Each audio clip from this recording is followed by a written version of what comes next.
Hello again. I've been thinking a lot this week about how roles around being an artist and how you can immortalize your subject, whether it's in a poem, a story, a painting, and how you can make a person. That person could literally live forever within that work of art. And like the poem I did with my granddad last week, I was thinking about that. I was like, yeah, that's a cool idea. And the subject of this week's poem, um, I've lived here now for about 6 years in Ancoats, in the same building. And outside our building, we have a homeless man that lives just on the doorstep, more or less all the time. Every now and again, he disappears for like 3 or 4 months or something. And then you're thinking, where's Paul gone? And then he'll come back, and you'll hear him coming from down the street a mile off, and he'll be like, "Hey, you look smart." He's always saying I look smart. It's like I'm dressed like a scruff like this, but he's always saying I look smart, which is nice. And he'll come with his great adventures. He's got a speech impediment, Paul, unfortunately, so it takes him a while to get his words out and stuff. So you're patient with him, and eventually he always finds the words and stuff. And he's always got these great adventures. There's always something he's seen or heard, and he's just desperate to tell you his story. He's also, since I've known him, Ancoats around here, this area, or that way, whichever way it is basically his garden, and he's always picking up litter, always cleaning up the place. He gets really, really angry. Like City had the parade or something the other week, and all the smashed glasses and all that kind of stuff. He was telling me, he was like, what he was concerned about was the fact that dogs would hurt the paws. So it's like that's the kind of guy Paul is. And a while ago, I started a poem about him just after a conversation I had outside of him. I just thought, wouldn't it be great just to get some words down about that guy? And then I don't think he feels like he exists himself, but to create this work, he all of a sudden becomes like alive in this piece of art. Whether it is a piece of art, it's a poem, but but I thought that'd be a good idea. So I started these lines and I kind of put it to the side. And then today, I don't know, I was just scrolling through my list of poems on my phone and that, and I should write them down. I should really start to write these down because I think it's, I don't know, it's amateur maybe. So have them on your phone. Learn more by heart as well, that'd be good. It's difficult. But I just thought, you know what, something struck me when I was reading through the few lines. I was like, oh, all of a sudden I had a theme. It's like, I really like Arthurian legend, all that chivalric code, which I think a lot of these nationalistic types now are parading or crusading around our country without actually, just doing the opposite really of what these Arthurian legends have kind of. These are great lessons. These myths, it's our country's myth. The Arthurian legends is our country's myth. Aside from like Christianity, the Arthurian legends when Christianity was moving over to these shores and it was like blending together and all this pagan stuff to all this Christian stuff, and it's like a magical world, because I think it's more than just magic. I think there's some very, very, very deep truths in these stories, and especially deep truths and patterns of behaviour and how to act in this world, where it's not about self-serving, it's about serving others. And I think that's just a beautiful thing, something that maybe we lack in our self-aggrandising, me, what can I get world that we're living in. So from that, I was like, oh, right, okay, I'm getting a pattern of an idea here around like the Grail, the search for the Grail, and then this character, Paul, and, intertwining that kind of world. And it reminded me, when I was trying to give it a title, so the poem's called The Fisher King, which is an Arthurian tale.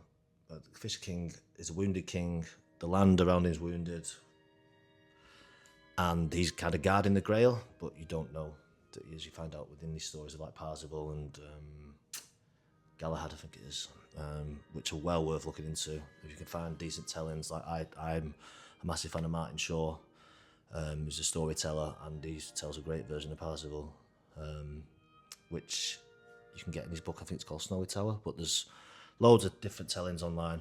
It's well worth checking out a lot of these stories because they can teach you things about yourself, which is just like, maybe people don't want to know about themselves, but I certainly do, and it's massively helped me. I'm like mature in a way, like grow up a little bit. I feel like we're, as a society, very adolescent maybe in a way. Maybe you feel the same. I don't know. But these stories have helped me I feel, to grow up over these past few years, and become more so as a man, become more of a man, what a man should be maybe. And I feel like a lot of what a man should be can be found in this chivalric code of these Arthurian legends. But yes, anyway, I digress. So yeah, there's a 90s film called The Fisher King. It's got Jeff Bridges in and Robin Williams, and I'd never even heard of it until late, and I watched it. I thought, this is brilliant. And it's about Jeff Bridges, like a big corporate elite, and he does something terrible, and his life just collapses, and he ends up just, from top to the bottom. You know that story.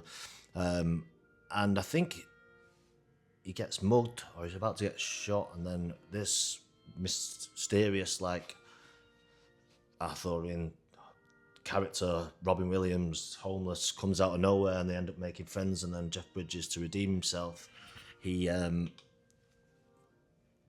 goes on this quest with him to find the Grail. Sorry, just clicking my poem back on, so when I come back to it. And he goes on this massive quest to find the Grail and stuff like that. It's just like a beautiful story. But I realised this poem, which I'm about to read, sorry, we'll get to it, slightly had similar kind of theme to it. So I thought, yeah, let's call it The Fisher King, and we'll do it. So it's only a short one. But like I say, this is to my man, Paul, who's been probably my longest neighbour so far, definitely since I lived there. So yeah, it's called The Fisher King. A night am I out searching for the Grail, when one midsummer's night, from out of high-rise forest, there came a wounded cry. The wide-eyed call of Paul from 35 yards down the street. He runs to tell me of his day. I stare in disbelief. And though he has nowhere to live or rest his head at night, he greets me like the most important person that's alive. By day he cleans the streets of all our foolish littering, and earns himself a drink in Jimmy's, neon flickering. In and out of focus, he's one of us if for a while. He clears the glasses up, then disappears into the wild. While I, never belonging, always longing for a life, forever out of reach, it's on my doorstep that I find the most respectful human being. Let chivalry prevail. Beneath the bullshit of this world, I found the Holy Grail. So yeah, that's to my man Paul. And if you see him, he's bald, he's called Paul. I should get his surname. That's what maybe I'll ask him later after this. But yeah, like I say, he's got a bit of a speech impediment, so if you're patient, he will get to where probably you want to go, which is what I was getting at in this poem.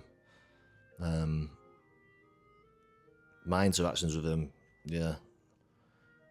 are just, they're always special, the right word, I'm not sure. He gives me so much, and all I can get him is a fucking shitty sandwich from the general store, but hopefully making him the star of this show here, then immortalises the man. And yeah, if you see him, sort him out. He's a good guy. But yeah, thanks for listening.